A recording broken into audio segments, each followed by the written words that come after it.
அனைவருக்கும் வணக்கம். இன்னைக்கு நம்ம வீடியோல என்ன பார்க்க போறோம்னா, தீபாவளினாலே ஸ்பெஷல் தாங்க. அதுவும் ஸ்வீட்ஸ்னா அதை விட ஸ்பெஷல். அதுவும் முக்கியமாக தீபாவளி பலகாரங்களில் அதிரசம் ரொம்ப முக்கியமானது. இந்த அதிரசத்தை எப்படி நம்ம கரெக்டான முறையில் செய்வது? அதோடு இந்த அதிரசம் செய்யும் பொழுது நம்ம என்னென்ன தவறுகள் செய்தால் நம்ம அதிரசம் கரெக்டா வராதுங்கிறதையும் டீட்டெயிலா நான் சொல்றேங்க. அப்படி ஒரு வேளை தப்பு நடந்தால், அதாவது சில பேருக்கு பார்த்தீங்கன்னா, அதிரசம் கல்லாயிரும், சில பேருக்கு உதிர்ந்து போகும். சில பேருக்கு அந்த மாவே பார்த்தீங்கன்னா, அப்படியே கல்லு மாதிரி ஆயிரும். மாவ எண்ணெய்க்குள்ள போட்டோன்னா அப்படியே பிரிஞ்சு போயிரும். அப்படி ஒரு வேளை அதிரசம் சுட்டி எடுத்தாலும், கொஞ்ச நேரத்திலேயே அப்படியே அதிரசம் கல்லு மாதிரி ஆயிரும். இந்த மாதிரி நிறைய தவறுகள் அதிரசம் செய்யும் பொழுது நடக்குங்க. இந்த தவறுகளை எல்லாம் எப்படி நம்ம கரெக்ட் செஞ்சு சூப்பரான அதிரசம், நல்லா ஸ்பாஞ்சியான பஞ்சு போல் அதிரசம் செய்யலாங்கிறத இந்த வீடியோவில் நிறைய டிப்ஸ் சொல்லியிருக்கேங்க. ஸ்கிப் பண்ணாமல் கேளுங்க. அதுக்கு முன்னாடி எங்கள் சேனலை சப்ஸ்கிரைப் பண்ணாதவங்க மறக்காமல் சப்ஸ்கிரைப் பண்ணி வச்சுக்கோங்க. ஏனென்றால் நாங்கள் நிறைய பயனுள்ள தகவல்கள் மற்றும் ஆன்மீக தகவல்கள் சொல்லிட்டு வரேங்க. அதை தெரிஞ்சுக்கணுன்னா எங்கள் சேனலை சப்ஸ்கிரைப் பண்ணி வச்சுக்கோங்க. எங்கள் பிளேலிஸ்ட் ஓப்பன் பண்ணி பாருங்கள். நிறைய தகவல் உள்ள வீடியோஸ் இருக்குது. நீங்களும் பாருங்கள், மற்றவர்களுக்கும் ஷேர் பண்ணுங்கள், மறக்காமல் லைக் போடுங்க. வாங்க இப்போ தகவலுக்குள்ளே போகலாம். சில பேருக்கு பார்த்திங்கன்னா அதிரசம்னா ரொம்ப பிடிக்கும். ஆனால் அதை வீட்டில் ட்ரை பண்ணோன்னா நிறைய சொதப்பல் வரும். அதிரசத்துக்குரிய பொருள்களெல்லாம் வாங்கி கஷ்டப்பட்டு அந்த மாவு பிசைஞ்சு 2 நாள் கழித்து வச்சு அந்த மாவை எடுத்து எண்ணெயில் போட்டால் நல்லா வந்தால் ஓகே, நல்லா வரலைன்னா அவ்வளோ மாவு வேஸ்ட் ஆயிரும். நமக்கும் டென்ஷன் ஆகும். இந்த மாதிரி தவறுகள் நடக்காமல் இருக்கிறதுக்கு இப்போ நான் சொல்கிற மாதிரி செய்முறையில் செஞ்சு பாருங்கள், பிரமாதமாக வரும். அதோடு அதிரசம் செய்யும் பொழுது ஒரு வேளை தப்பு நடந்தால் அது எப்படி கரெக்ட் பண்ணலாங்கிற டிப்ஸ் நான் சொல்லியிருக்கேங்க. தொடர்ந்து கேளுங்க. சூப்பரான நல்ல ஸ்பாஞ்சி, அதாவது பஞ்சு போல் அதிரசம் வரணும்னா நீங்கள் அதிரசத்துக்கு பொருட்கள் வாங்குறதுலேருந்து சுடுற மட்டும் கரெக்டான ஒரு ஃபார்முலாவை நீங்கள் ஃபாலோ பண்ணால் மட்டும்தான் சூப்பரான அதிரசம் வரும். நீங்கள் அதிரசத்திற்கு பொருட்கள் வாங்கும் பொழுது எப்படி பார்த்து வாங்கணும்னு நான் சொல்கிறேன், கேட்டுக்குங்க. முதலில் அதிரசத்திற்கு தேவையான பொருட்கள் நான் சொல்லிடுறேன், கேட்டுக்குங்க. பச்சரிசி, வெல்லம், ஏலக்காய், எண்ணெய், எள்ளு சேர்க்குறவங்க சேர்த்துக்கலாம், இல்லை என்றால் சுக்கு சேர்த்துக்கிறவங்க சேர்த்துக்கலாம், மற்றும் கொஞ்சம் தண்ணீர். அதிரசத்துக்கு முக்கியமாக பார்த்தீங்கன்னா பச்சரிசி வாங்கும் பொழுது இதை கண்டிப்பாக கவனிச்சாகணும். என்னென்னு பார்த்தீங்கன்னா, நீங்கள் கடையில் வாங்குறீங்கன்னா அதிரசத்திற்குரிய பச்சரிசின்னு கேட்டு வாங்குங்க. அதற்குரிய பச்சரிசி தனியாக விற்குங்க. அதில் செஞ்சிங்கன்னா ரொம்ப பிரமாதமாக வரும். எந்த ஒரு தவறுமே நடைபெறாது. சில பேர் கேட்டிருந்தாங்க, ரேஷன் கடையில் வாங்கினா பச்சரிசி யூஸ் பண்ணலாமான்னு. அதையும் தாராளமாக யூஸ் பண்ணலாம். என்னென்னா அதில் கொஞ்சம் கல் உமியெல்லாம் இருக்கும். அதெல்லாம் நீங்கள் முன்னாடியே க்ளீன் பண்ணி வச்சுக்கோங்க. அதோடு மட்டும் இல்லாமல் அந்த அரிசி கொஞ்சம் அழுக்காக இருக்கும். அதனால் நீங்கள் முன்னாடியே நல்லா அதை வாஷ் பண்ணிடணும். அதாவது 4-5 டைம் நல்லா வாஷ் பண்ணி எடுத்துருங்க. இன்னொருத்தர் கேட்டிருந்தாங்க, என்னால் பச்சரிசி கண்டுபிடிக்க முடியல, பச்சரிசி எப்படி இருக்குன்னு சொல்லியிருந்தாங்க. தெரிஞ்சவங்க ஓகே, தெரியாதவங்களுக்கு நான் சொல்கிறேன், கேட்டுக்குங்க. புழுங்கல் அரிசிக்கும் பச்சரிசிக்கும் நிறைய டிஃப்ரென்ஸ் இருக்குது. புழுங்கல் அரிசி எப்படி இருக்குன்னா மஞ்சள் கலரில் இருக்கும், அதாவது கொஞ்சம் எல்லோ கலரில் இருக்கும். அது பார்த்திங்கன்னா நம்ம சாதம் சமைப்பதற்கு, வீட்டில் நம்ம நார்மலாக செய்வோம் இல்லைங்க, அந்த சாப்பாட்டுக்கு சமைப்பதற்காக புழுங்கல் அரிசி யூஸ் பண்ணுவோம். பச்சரிசி பார்த்திங்கன்னா நிறைய பலகாரங்கள் செய்கிறதுக்கு யூஸ் பண்ணுவோம். அது எப்படி இருக்குன்னு இப்போ நான் காட்டியிருக்க பாருங்கள், நல்லா வெள்ளை கலரில் இருக்கும். இப்போ நான் ஜூம் பண்ணி காட்டுற பாருங்கள், இந்த மாதிரி வெள்ளை கலரில் இருக்கும். நுனியில் பார்த்திங்கன்னா இன்னும் டார்க்கான வெள்ளை கலரில் இருக்கும். அந்த பச்சரிசி பார்த்தாலே டிஃப்ரென்சஸ் இருக்கும். இல்லைன்னா கடைக்கார்ட்ட கேட்டு பார்த்து வாங்கிக்கிங்க. அடுத்த அளவு கேட்டிருந்தாங்க, நீங்கள் உங்கள் வீட்டில் எவ்வளவு அதிரசம் சுடுறீங்கன்னு நீங்கள் முடிவு பண்ணிக்கிங்க. நிறைய சுடுறதாக இருந்தால் நீங்கள் கிலோ கணக்கில் எடுக்கணுங்க. கொஞ்சமாக, அதாவது அளவாக ஒரு 30-40 அப்படி சமைக்கிறீங்கன்னா நீங்கள் 1 கிலோ அந்த மாதிரி எடுத்தால் போதும். 1 கிலோ பச்சரிசிக்கு குறைஞ்சது ஒரு 50 அதிரசமாவது கண்டிப்பாக வருங்க. நீங்கள் பெருசாக போட்டாலும் சரி, சிறுசாக போட்டாலும் சரி, குவான்டிட்டி ஜாஸ்தியாக வரும். பச்சரிசி வாங்கிட்டு வந்தோடனே முதல்ல பச்சரிசி நல்லா புடச்சி எடுத்துக்குங்க. அதாவது பச்சரிசியில் கல், அந்த மாதிரி உமி, அதாவது நெல் உமி எல்லாம் இருந்துச்சுன்னா அதெல்லாம் நல்லா க்ளீன் பண்ணி எடுத்து வச்சுக்கோங்க. இதே மாதிரி அரிசிக்குள்ளே கருப்பரிசி குப்பைகள்லாம் இருந்துச்சுன்னா நல்லா க்ளீன் பண்ணி எடுத்து வச்சுக்கோங்க. அதுக்கப்புறம் அந்த பச்சரிசியை பெரிய பவுலில் போட்டு நல்லா 2-3 டைம் வாஷ் பண்ணுங்கள். நல்லா பச்சரிசி அந்த கலர் பார்த்திங்கன்னா அரிசி தண்ணி வெளியே வெள்ளை கலரில் தெரியும் அளவுக்கு நீங்கள் நல்லா க்ளீன் பண்ணி எடுத்துக்கோங்க. ஒரு 4-5 டைமாவது வாஷ் பண்ணி எடுத்துக்கோங்க. ஏன்னா சில பச்சரிசிகளில் கொஞ்சம் ஸ்மெல் வரும். அதனால் நீங்கள் 4-5 டைம் வாஷ் பண்ணாதான் அந்த ஸ்மெல்லு கூட வராதுங்க. அதுக்கப்புறம் அந்த பச்சரிசியை தண்ணி நல்லா நிறைய ஊற்றி ஒரு 1/2 மணி நேரம் ஊற வைங்க போதும். ரொம்ப நேரம் ஊற வச்சிங்கன்னா அது கொஞ்சம் நொதன்னு ஆயிரும். அதனால் பச்சரிசி ரொம்ப நேரம் ஊற வைக்கக்கூடாதுங்க.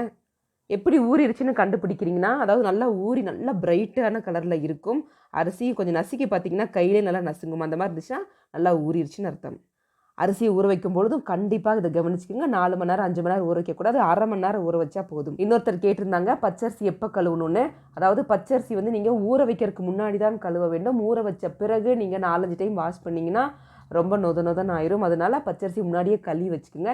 இப்போ என்ன பண்ணுறீங்க, ஊற வச்ச பச்சரிசியை நல்லா கம்ப்ளீட்டாக தண்ணீரை வடிகட்டி எடுத்துக்கோங்க. கொஞ்சம் கூட தண்ணி இருக்கக்கூடாது.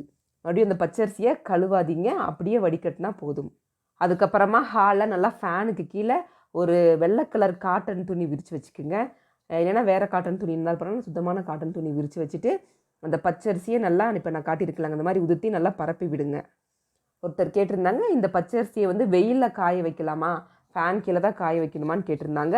இதை வந்து வெயிலில் வந்து காய வைக்கக்கூடாதுங்க. உடனே வந்து அது ட்ரை ஆயிரும், ஒரு மாதிரி ஆயிரும். அதனால் வெயிலில் காய வைக்கக்கூடாது. ஃபேனுக்கு கீழே தான் நீங்கள் காய வைக்க வேண்டும். அப்படி ஒரு வேளை வெளியில் போய் நீங்கள் காய வைக்கிறீங்க அப்படின்னா வெயில் அதை டைரெக்டாக வர சூரிய ஒளி சன்லைட்டில் வைக்காதீங்க. கொஞ்சம் நிழலான இடத்துல நல்லா காற்று நல்லா வீசுகிற இடத்துல வைங்க போதும். இப்போ ஃபேனை நல்லா ஸ்பீடாக வச்சுட்டு எந்த பதத்தில் வந்து அரிசியை எடுத்து அரைக்கணும்னு நான் சொல்கிறேன், பார்த்துக்குங்க. குறைந்தது ஒரு 15 நிமிஷம், அதாவது 1/4 மணி நேரமாவது கண்டிப்பாக அந்த ஃபேன் காற்றுல இருக்க வேண்டும். இப்போ நீங்கள் போய் எப்படி செக் பண்ணணும்னு நான் சொல்கிறேன், பார்த்துக்குங்க. இப்போ ஒரு 1/4 மணி நேரம் கழித்து நீங்கள் போய் அந்த அரிசியை தொட்டு பார்த்தீங்கன்னா நல்லா வர வரன்னு இருக்கும். அந்த தண்ணி எல்லாமே அந்த காட்டன் துணி நல்லா உறிஞ்சிக்கும்.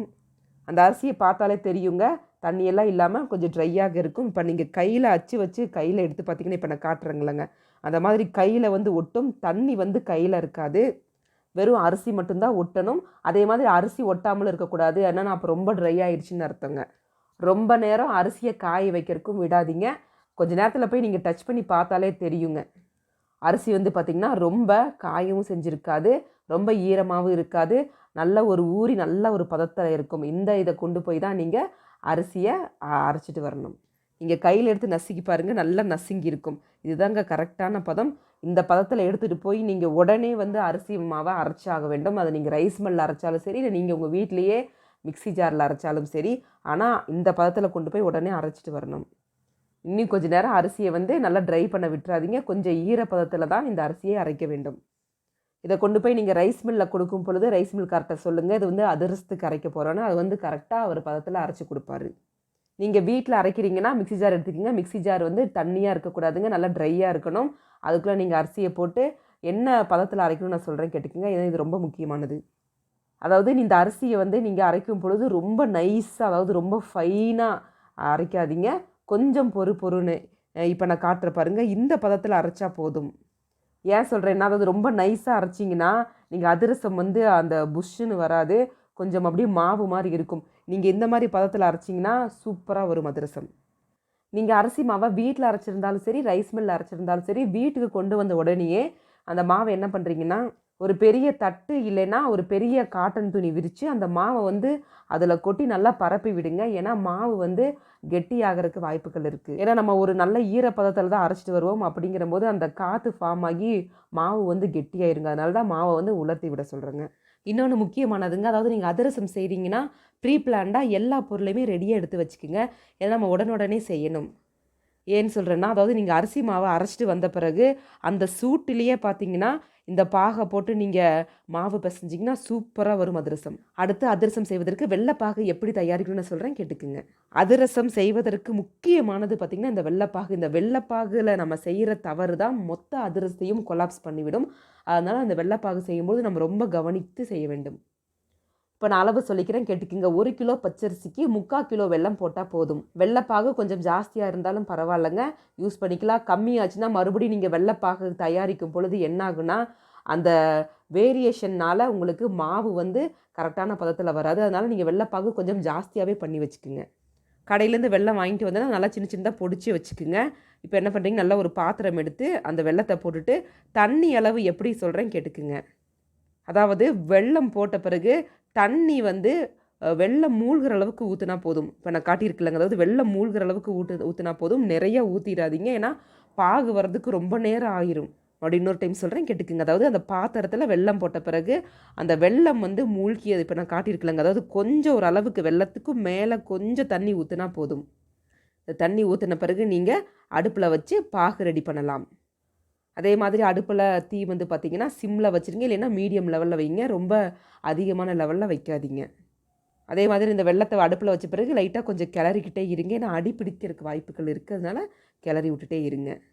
அடுத்து தண்ணியில் வெள்ளம் வந்து எல்லாமே கரைஞ்ச பிறகு என்ன பண்ணுறீங்கன்னா, இன்னொரு பாத்திரத்தில் அந்த வெள்ளை தண்ணியை ஃபில்ட்ரு பண்ணி எடுத்துக்கோங்க. ஏன்னா வெள்ளத்தில் பார்த்தீங்கன்னா கரும்பு சக்கை, கல் இந்த மாதிரி குப்பைகள்லாம் இருக்க வாய்ப்புகள் இருக்குது. அதனால் வெள்ளத்தை வந்து நீங்கள் ஃபஸ்ட்டே வடிகட்டுங்க. அது பாகு ஆகிறதுக்கு முன்னாடியே வடிகட்டி எடுத்து வச்சுக்கோங்க. அதுக்கப்புறமா அந்த வெள்ளைப்பாகு மறுபடியும் நீங்கள் அடுப்பில் வச்சு நல்லா கொதிக்க விடுங்க. அதாவது நல்லா பபுள்ஸ் வரணும். இப்போ நான் காட்டுறேங்க, அந்த மாதிரி பபுள்ஸ் வரணும். அந்த பபுள்ஸ் வர டைமில் கொஞ்சம் ஏலக்காய் தட்டி அதுக்குள்ளே போட்டு விட்டுருங்க. ஏலக்காயை நீங்கள் முன்னாடியே போடக்கூடாதுங்க. அந்த வெல்லம் கொதித்து நல்லா அந்த முட்டையாக பபுள்ஸ் வரும் பொழுது தான் நீங்கள் ஏலக்காய் போட்டிங்கன்னா தான் நல்லா வாசனையாக இருக்கும் வெள்ளைப்பாகு. அடுத்து எந்த பதத்தில் வெள்ளைப்பாகு எடுக்கணுங்கிறத நான் சொல்கிறேன், கொஞ்சம் கேளுங்க. இந்த வெள்ளைப்பாகு எடுக்கிறது தாங்க ரொம்ப முக்கியமான விஷயம். ஏன்னா வெள்ளைப்பாகு ஒரு வேளை கரெக்டான பதத்துலேருந்து தண்ணி ஆயிடுச்சுன்னா மாவு நீங்கள் பண்ணி வைக்கும் பொழுது எண்ணெயில் அந்த மாவை போடும்பொழுது பிரிஞ்சு போகிறதுக்கு வாய்ப்புகள் இருக்குது. ஒரு வேளை வெள்ளைப்பாகு கொஞ்சம் முத்திருச்சு, அதாவது கொஞ்சம் அந்த பாகு கரெக்டான பதத்துலேருந்து கொஞ்சம் மேலே போயிடுச்சுன்னா என்ன ஆகுனா, அந்த மாவு பிசையும் பொழுதே அந்த மாவே வந்து கெட்டியாகிறதுக்கு வாய்ப்புகள் இருக்கிறது. இந்த பாகை எந்த பதத்தில் எடுக்கணும்னு டெஸ்ட் பண்ணுறதுக்கு ஒரு பிளேட்டில் தண்ணி எடுத்து வச்சுக்கோங்க. அந்த தண்ணிக்குள்ளே நீங்கள் செஞ்சு வச்ச பாகை கொஞ்சம் லைட்டாக போட்டு பார்த்தீங்கன்னா அது என்ன பதத்தில் வந்திருக்குன்னு கண்டுபிடிச்சிடலாம். குறிப்பாக இந்த வெள்ளைப்பாகை வந்து எந்த பதத்தில் எடுக்கணும்னா, அதாவது இந்த கம்பி பதம் இப்போ நான் காட்டுற பார்த்தீங்களா, அந்த மாதிரி கம்பி பதத்தில் தான் எடுக்கணும். கம்பி பதம் தெரியாதவங்க நீங்கள் தண்ணியில் ஊற்றி டெஸ்ட் பண்ணிக்கிங்க. அந்த வெள்ளைப்பாகை எடுத்து நீங்கள் இந்த தண்ணிக்குள்ளே கொஞ்சம் விட்டு பாருங்கள். அந்த தண்ணியில் வந்து அந்த வெள்ளைப்பாகு கரைஞ்சிருச்சுன்னா இன்னும் அந்த வெள்ளைப்பாகு கரெக்டான பதத்துக்கு வரலன்னு அர்த்தம். ஒருவேளை தண்ணியில் வந்து இப்போ நான் காட்டுறேங்களே இந்த மாதிரி உருட்டும் பொழுது அந்த வெள்ளைப்பாகு வந்து நல்லா உருண்டி தண்ணிக்குள்ளே ஒட்டாமல் உங்கள் கையில் வந்துச்சுன்னா அது வந்து வெள்ளைப்பாகு கரெக்டான பதத்தில் வந்துருச்சுன்னு அர்த்தம். நான் வீடியோவில் காட்டுற பாருங்கள், நான் தட்டில் வெள்ளைப்பாகை விடுறேன். இப்போ ஒரு வேளை தண்ணியில் வெள்ளைப்பாகு கரைச்சின்னா கரெக்டான பதம் இல்லை. இப்போ நான் காட்டின வெள்ளைப்பாகு தண்ணியில் கரையில் அப்படியே உருட்டி என் கையிலேயே வருது பாருங்கள். இப்போ நான் எடுத்து காட்டுறேன், என் கையிலேயே உருட்டி வருது. அப்படிங்கிற போது இது வந்து கரெக்டான பதம். இதுக்கப்புறம் நீங்கள் அடுப்பு ஆஃப் பண்ணி வெள்ளைப்பாகை கீழே எடுத்து வச்சுருங்க. அதுக்கப்புறமா என்ன பண்ணுறீங்கன்னா, ஒரு பெரிய பவுலில் எடுத்து வச்சுக்கிங்க, இல்லைனா பெரிய குண்டா எடுத்து வச்சு அந்த அரிசி மாவை போட்டு என்ன பண்ணுறீங்கன்னா, அந்த வெள்ளைப்பாகை சுட சுட ஊற்றி தான் கிளற வேண்டும். வெள்ளைப்பாகை ஆற வச்சு கலந்துடாதீங்க.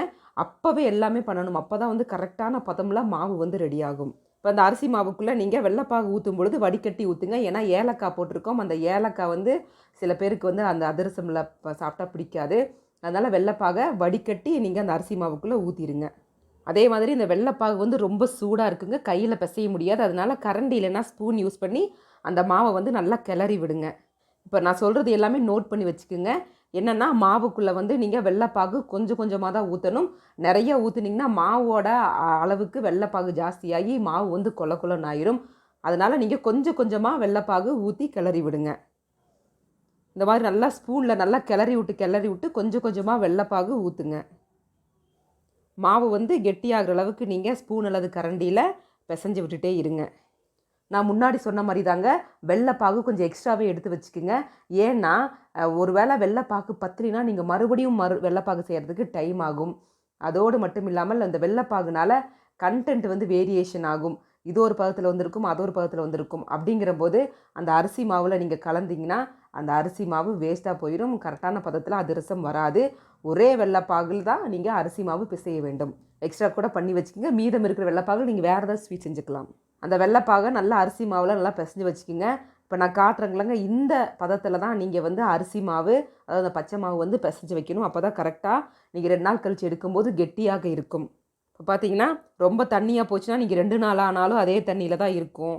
ஒருவேளை கெட்டியாக போச்சுன்னா நீங்கள் 2 நாள் கழித்து எடுக்கும்போது இன்னும் கெட்டியாகி உங்களுக்கு வந்து அதிரசம் போடுறதுக்கு வரவே வராது. அதனால் இப்போ நான் காட்டுற பதத்தில் தான் நீங்கள் அரிசி மாவு, அதாவது இந்த பச்சை மாவு பிசைஞ்சு வைங்க.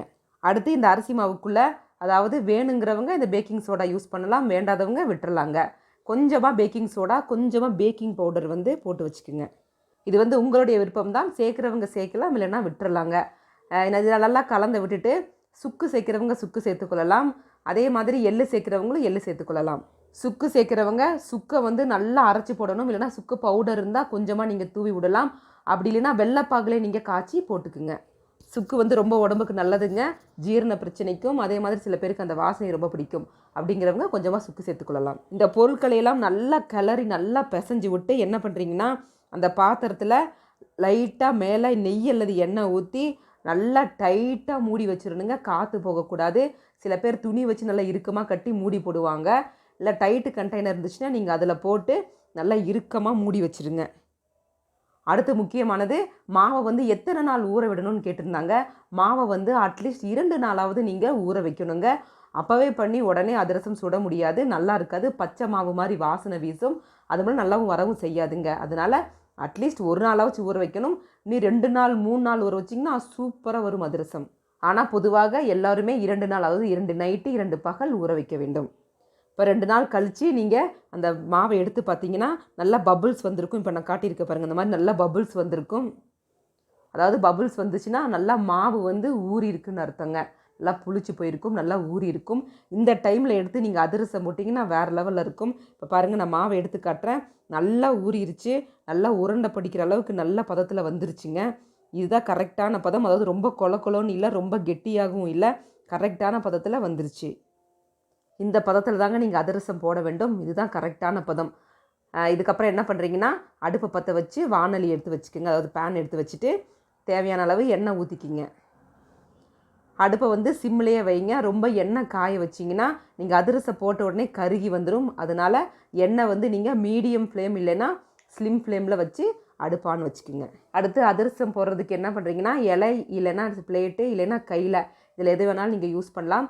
கையில் போடுறதுக்கு ட்ரைனிங் இருக்கிறவங்க நீங்கள் கையிலே போடலாம், இல்லைன்னா இலை வச்சு போடலாங்க. இலையில்லது கையில், நெய்யல்லது எண்ணெயை வந்து தடவிக்கிங்க.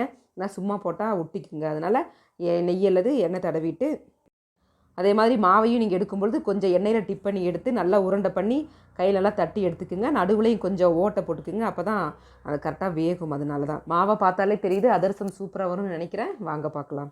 அதிரசம் போடுறதுக்கு முன்னாடி எண்ணெய் காஞ்சிருச்சான்னு டெஸ்ட் பண்ணுறதுக்கு எண்ணெயில் கொஞ்சமாக அந்த அதிரச மாவு போட்டு பாருங்கள். நல்லா உப்பி வந்துச்சுன்னா எண்ணெய் காஞ்சிருச்சுன்னு அர்த்தம். இப்போ நீங்கள் அதிரசத்தை போட்டிங்கன்னா சூப்பராக வரும். எண்ணெய் நல்லா காஞ்சிருச்சு. இப்போ நான் தட்டி வச்ச அரிசி மாவை நான் எண்ணெய்க்குள்ளே போடுறேன். எப்படி வருதுன்னு பார்க்கலாம் வாங்க. அரிசி மாவை எண்ணெய்க்குள்ளே போடுறாங்க. அதை போட்ட உடனே பபுள்ஸ் வந்துருச்சு, எதுவுமே பிரியல, சூப்பராக பிரமாதமாக வந்திருக்குங்க. அதாவது நீங்கள் அரிசி மாவை எண்ணெய்க்குள்ளே போட்ட உடனே அரிசி மாவு பிரியாமல் அந்த அரிசி மாவு நல்லா வெந்து மேலே உப்பி வந்துச்சுன்னா அந்த அரிசி மாவு கரெக்டான பதத்தில், அதாவது வெள்ளைப்பாகும் அரிசி மாவும் சூப்பராக ஊறி இருக்குன்னு அர்த்தங்க. அந்த கரெக்டான பதத்தில் நீங்கள் போட்டிங்கன்னா எந்த ஒரு ஃபால்ட்டும் அதாவது தப்பும் வராதுங்க. சூப்பராக அதிரசம் ரெடி ஆயிரும். நீங்களே பாருங்கள், சூப்பராக வந்திருக்கு. தீ வந்து பார்த்திங்கன்னா ரொம்ப ஹை ஃப்ளேமில் வச்சிடாதீங்க, சிம்மில் வச்சுருங்க போதும், ஏன்னா அதிரசம் வந்து கருகிரும். இப்போ பார்த்திங்கன்னா சூப்பராக இருக்குது. இதை திருப்பி போட்டுருங்க. திருப்பி போட்டுட்டு நல்லா அந்த பபுள்ஸ் வந்து குறையிற அளவுக்கு நீங்கள் அந்த அதிரசத்தை சுட்டி எடுக்கணும். நீங்கள் ஹை ஃப்ளேமில் வச்சிங்கன்னா போட்ட உடனே கருகிரும். அப்போ என்ன ஆகுன்னா உள்ளெல்லாம் வேகாது, மேலே மட்டும் வெந்திருக்கும். அதனால் லோ ஃப்ளேம்லேயே நீங்கள் வச்சுருங்க. அதிரசம் நீங்கள் பார்த்தாலே தெரியுது, பிரமாதமாக வந்துருச்சு. நல்லா ஸ்பாஞ்சாக பஞ்சு போல் வந்துருச்சுங்க. அதை கடைசியாக டெஸ்ட் பண்ணிக்கலாம். அதுக்கு முன்னாடி இந்த அதிரசம் சம்மந்தமாக நிறையா கேள்விகளும் சந்தேகங்களும் கேட்டிருந்தாங்க. அதற்குரிய பதில் நான் சொல்கிறேன், கேட்டுக்குங்க.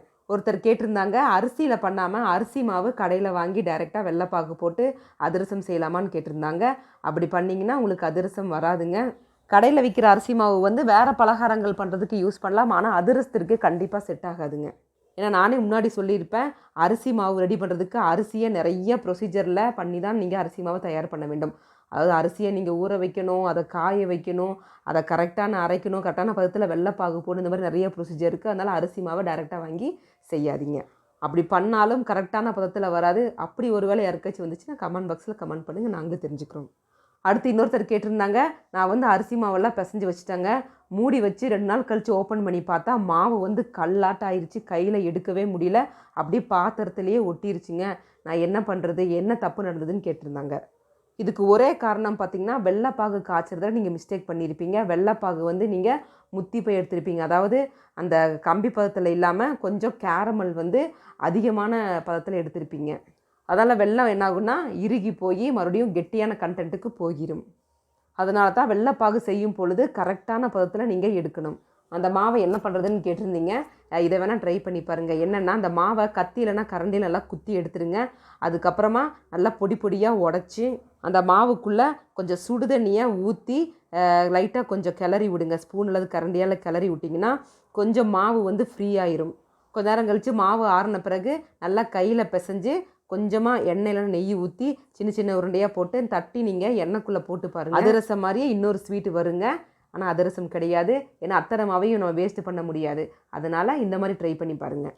அடுத்து இன்னொருத்தர் கேட்டிருந்தாங்க, நான் அரிசி மாவு ரெடி பண்ணிட்டேங்க, 2 நாள் ஊற வச்சு எடுத்து பார்த்தா அந்த அரிசி மாவு கெட்டியாகவே இல்லை, தண்ணியாகவே தான் இருந்துச்சு.